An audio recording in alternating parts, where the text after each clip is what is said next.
ପୂର୍ବ ପାର୍ଟରେ ତ ଆପଣମାନେ ଦେଖିଥିଲେ କି ମୁଁ ଆସି ଘରେ ପହଞ୍ଚି ଯାଇଥିଲି। ଘରର ଏମିତି ଅବସ୍ଥା ଦେଖିକି ମୋ ମୁଣ୍ଡ ତ ପୁରା ଖରାପ ହିଁ ଯାଇଥିଲା। ତାପରେ ତ ମୋତେ ସଜାଡ଼ିବାକୁ ପଡ଼ିବ କାହିଁକିନା ନେକ୍ସଟ ଡେ ଅଛି ଗୁରୁବାର ଓଷା। ସବୁ ସଜାଡ଼ିକି ଘରଦ୍ୱାର ଓଳେଇକି ଘର ବି ପୋଛିଦେଲି। ଏଠି ଚିତା ପକା ଆମର କମ୍ପ୍ଲିଟ୍ ହେଇସାରିଥିଲା। ମୁଁ ଆପଣମାନଙ୍କୁ ଦେଖେଇ ଦେଉଛି। ସାନ ମୁଁ ଭାଉଜ ମିଶିକି ସବୁ ଚିତା ପକା କମ୍ପ୍ଲିଟ୍ କରିଦେଇଥିଲୁ। ଜଣେ ତ ପକେଇଲେ ରାତି ପାହିଯିବ କାହିଁକିନା ଆମର ବହୁତ ବଡ଼ ଘର।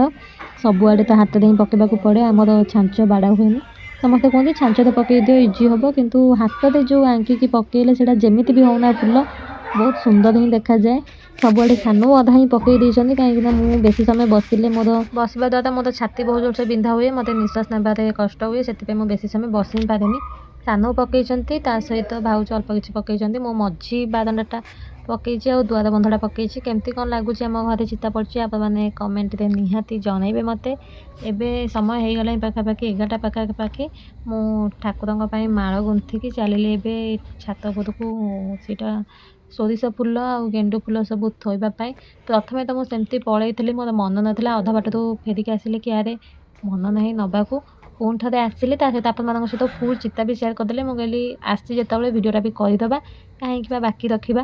ସକାଳକୁ ମୁଁ ଉଠିବା ପୂର୍ବରୁ ତ ସମସ୍ତେ ଉଠି ଯାଇଥିବେ ଆଉ ଚିତା ବି ଟିକେ ମଡ଼ା ହେଇଯାଇଥିବ, ଛାଡ଼ି ଛୁଡ଼ି ବି ଯାଇଥିବ। ସେଥିପାଇଁ ରାତିରେ ହିଁ ଆପଣମାନଙ୍କ ସହିତ ସେୟାର କରିଦେଉଛି। ଆପଣମାନଙ୍କ ଘରେ କେମିତି କ'ଣ ପୂଜା ହୁଏ? ଆପଣମାନେ ହାତରେ ଚିତା ପକାନ୍ତି ବା କି ଛାଞ୍ଚରେ ପକାନ୍ତି? ମୋତେ କମେଣ୍ଟରେ ନିହାତି ଜଣାଇବେ କେମିତି କ'ଣ ହୁଏ। ଆଉ ସମସ୍ତଙ୍କ ଘରେ ତ ମା ଲକ୍ଷ୍ମୀ ତ ନିଶ୍ଚୟ ଆସିଥିବେ। ସମସ୍ତଙ୍କର ସବୁଦିନ ପାଇଁ ମଙ୍ଗଳ ହେଉ। କାହା ଘରେ କେବେ କିଛି ଅଶାନ୍ତି ନ ଲାଗି ରହିଥାଉ, ମାଆଙ୍କ ପାଖରେ ଏତିକି ପ୍ରାର୍ଥନା କରୁଛି। ମାଆଙ୍କ ଦୟାରୁ ତ ଆମ ଘରେ ସବୁ କିଛି ଠିକ୍ ଚାଲିଛି। ରହୁଛି।